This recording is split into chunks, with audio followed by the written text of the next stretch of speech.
안녕하세요 여러분, 업비트 투자자보센터 애널리스트 체드입니다. 여러분, 오늘은 이 질문으로 영상을 한번 시작해 보도록 할게요. 과연 NFT는 가상자산일까요? 자, 어떻습니까 여러분? 조금 헷갈리시죠? 당연히 가상자산인 것 같은데 또 아닌 것 같기도 하고 굉장히 애매모호합니다. 그래서 이번 시간에는 과연 NFT는 가상자산일까 라는 주제로 NFT의 다양한 동향들을 한번 담아봤습니다. 같이 함께 보시죠. 자, NFT는 과연 가상자산일까요?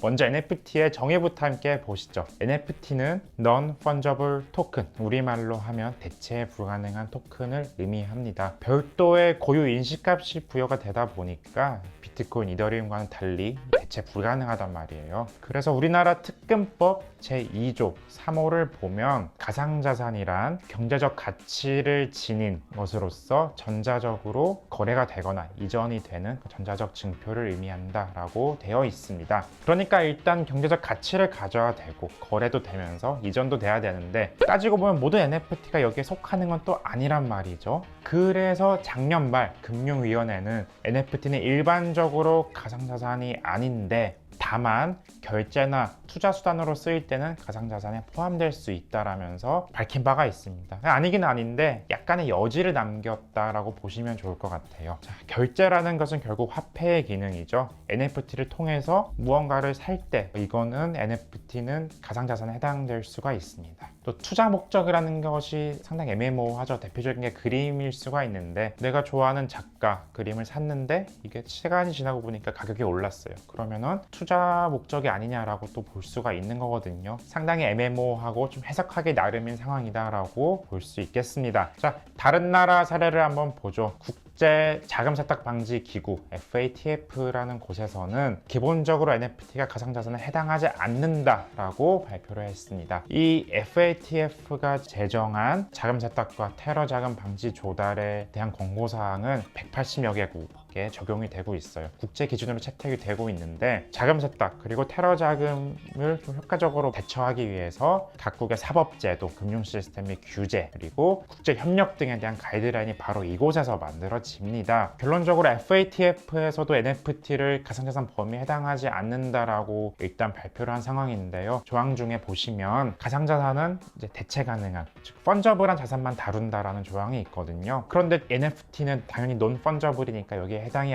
되지 않는 거죠. 그런데 최근에 좀 개정된 FATF 권고안을 보면 펀저블이라는 용어가 컨버터블로 좀 바뀌어 있어요. 아직까지는 이제 가상자산이 그 범주에 NFT가 포함이 되지 않는데, 만약에 NFT가 자금 세탁이라든지 좀 테러 자금 조달에 사용이 된다면 언제든지 가상자산의 범위로 끌어들여서 규제를 하겠다라는 그런 여지가 있는 걸로 보여집니다. 유럽연합의 가상자산 규제안 미카도 비슷합니다. 최근에 미카 초안이 발표가 되었었는데요. 투자자 보호 관점에서 규제 대상이 어떤 것이냐에 대한 발표가 있었는데, 여기에서도 NFT가 빠져 있습니다. 문자 그대로 읽어드리면 Unique and not fungible with other crypto assets, 이거는 가상자산의 범주에 속하지 않는다라는 구절이 있거든요. 물론 아직까지는 초안에 불과하고 추가 조치들이 있을 수 있겠죠. 하지만 일단 초안에는 NFT가 빠져 있다는 점을 확인하실 수가 있습니다. 우리나라도 그동안 총 16개 가상자산 관련 법안들이 발의가 되었어요.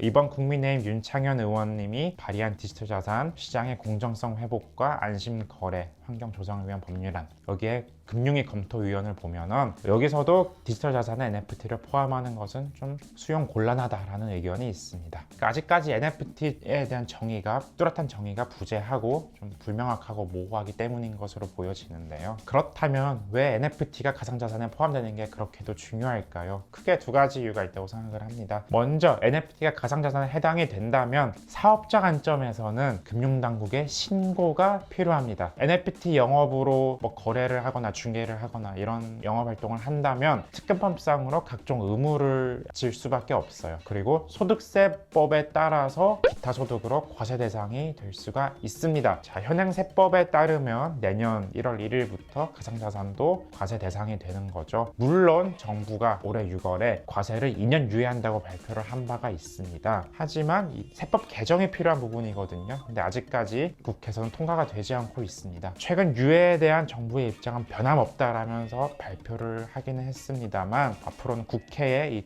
동향들을 정말 주목해서 보셔야 될 것 같고요. 만약에 가상자산이 과세가 된다면 공제 한도 250만 원에 세율 20% 인정을 좀 참고해 주시면 좋겠습니다. 결론입니다. NFT는 과연 가상자산일까? 아직까지 명확하지 않고 애매모호한 점이 많이 있습니다. 국제자금세탁방지기구를 비롯해서 미카, 우리나라 법안 또한 결제와 투자로 쓰이는 NFT는 가상자산으로 포함될 가능성이 있습니다만요. 아직까지는 좀 정해지지 않았다 이렇게 볼 수가 있겠습니다. 특히 앞으로는 NFT, 게임 NFT 같은 게 좀 첨예한 갈등이 있을 것으로 보고 있어요. 물론 지금도 P2E 게임은 불법으로 규정이 되어 있습니다. 게임 NFT를 좀 예를 들어 보면 특정법상 가상자산 범위에 따르면 경제적 가치가 있으면서 거래도 되고 이전도 되는 특징이 있기는 합니다. 하지만 이렇게 투자나 결제를 위한 게임 NFT도 있겠지만은 랭킹을 인증하는 이런 NFT도 충분히 있을 수 있단 말이에요. 그래서 규제 당국의 해석이 앞으로 무엇보다 중요하다고 생각이 됩니다. 지금까지 전 세계적으로 디지털 자산에 NFT가 포함될 수 있냐, NFT의 주요 쟁점에 대해서 말씀을 드려보았습니다. 저는 애널리스트 채드였고요. 다음에도 더욱 재밌는 주제로 여러분들께 찾아뵙도록 하겠습니다. 오늘도 경청해 주셔서 감사합니다.